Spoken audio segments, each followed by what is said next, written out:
The other day I was watching Office Space, a 1999 comedy that takes place during the height of corporate culture in the 1990s. It's among my all-time fave films. However, the more I watch it, the more I start to see. This comedy's caustic criticism on having a boring job at a boring firm is at its core. However, the more I watch it, the better Peter and his colleagues' careers appear to be. Given that it's a comedy, the writers were free to utilize a lot of artistic license in creating an unusually awful work atmosphere for Peter. However, it doesn't seem so horrible even after 20 years.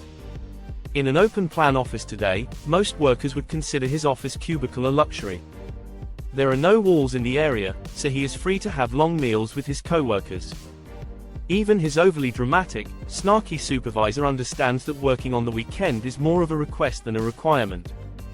The old proverb, "Find a job you love and you will never work a day in your life," sprang to mind as I read this. Instead than choosing to go to work, the majority of us do so out of need. This implies that a large number of us are compelled to engage in activities that we don't particularly love for the most of our waking hours.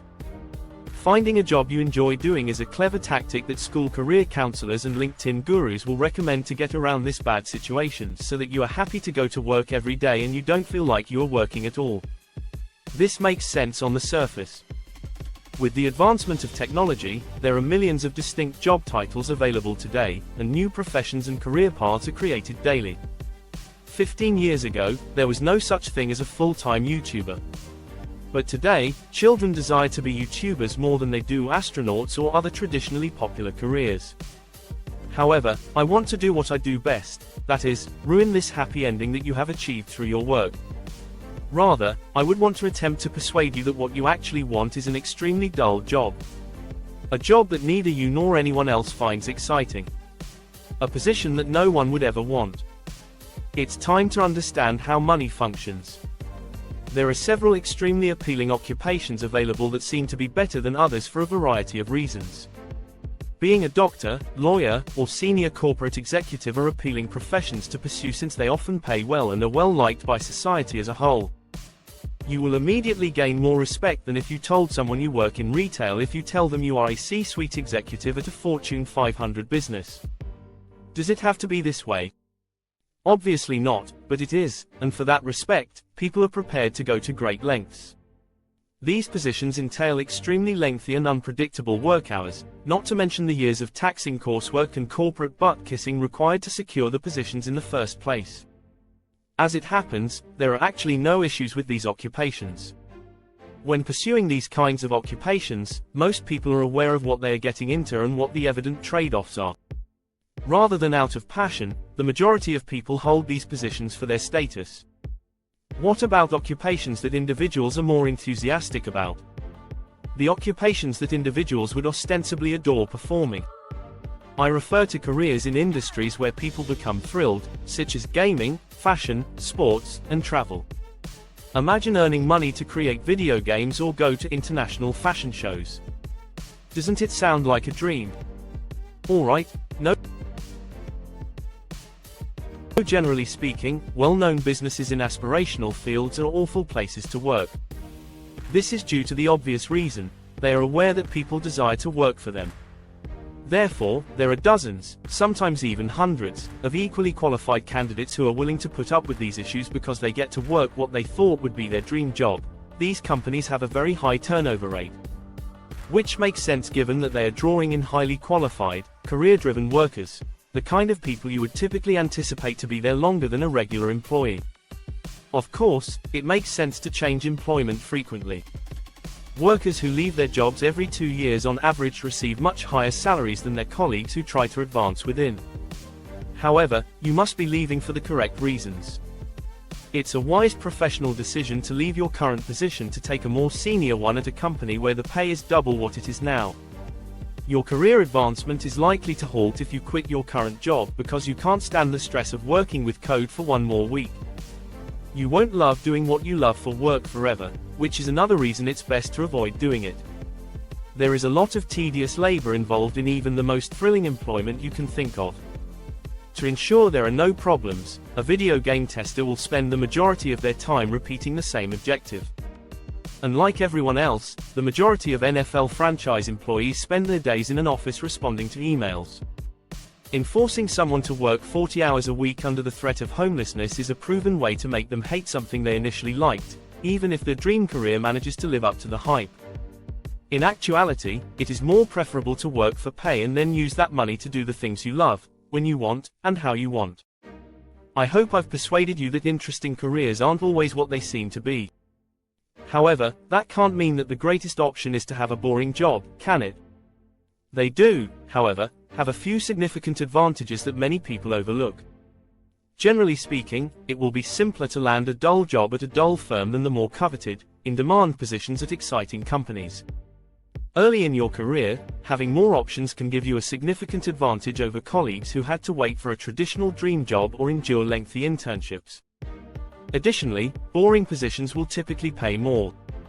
In 2018, the average salary for a Ford employee was $64,316, which included bonuses, overtime, and stock awards.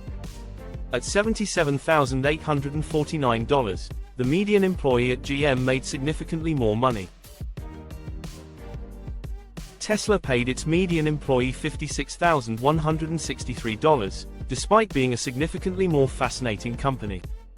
Naturally, not every company will experience this, but in general, a company can afford to pay its employees less if there are more applicants than positions available.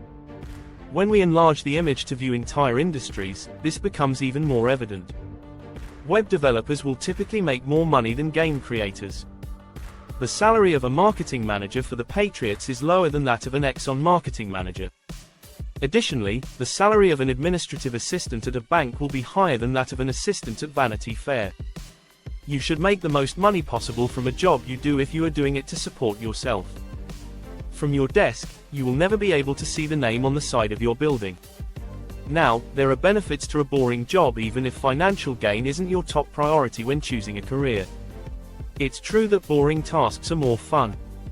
Employees and supervisors who understand that a job is something individuals do to have bread on the table are more willing to work for a dull company.